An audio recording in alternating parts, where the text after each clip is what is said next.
আগে আগে মা খুলুক, না হলে আমি কি করে বলবো?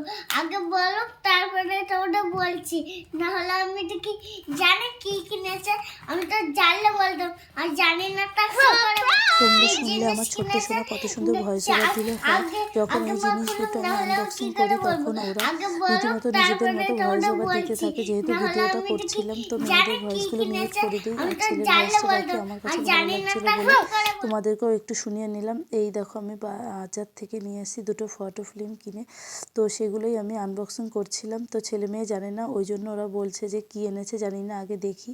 তো এই ফটোগুলো আমার বিয়ের আগের 9 থেকে 10 বছর আগের ছবি। এগুলো ঘরে পড়ে রয়েছে, তো আমি দেখছি এমনি পড়ে রয়েছে, তার চেয়ে ফটো ফিল্মে সাজিয়ে বাঁধিয়ে রেখে দিলে ভালো লাগবে দেখতে। সেই জন্য বাজার থেকে দুটো ফটো ফিল্ম নিয়ে আসলাম। একটা নিয়েছি ডাবল আর একটা নিয়েছি সিঙ্গেল। এই দেখো, আর আমি যখন এগুলো কিনতে গিয়েছিলাম ফটোগুলো সঙ্গে নিয়ে গিয়েছিলাম, একবারে কাটিং করে সেট করে লাগিয়ে নিয়ে এসেছি। আর এই দেখো রেখেছি ড্রেসিং টেবিলটার ছাদের ওপর। তো কেমন লাগছে? আমার তো ভালোই লাগছে, আর তোমরা জানিও কেমন লাগছে।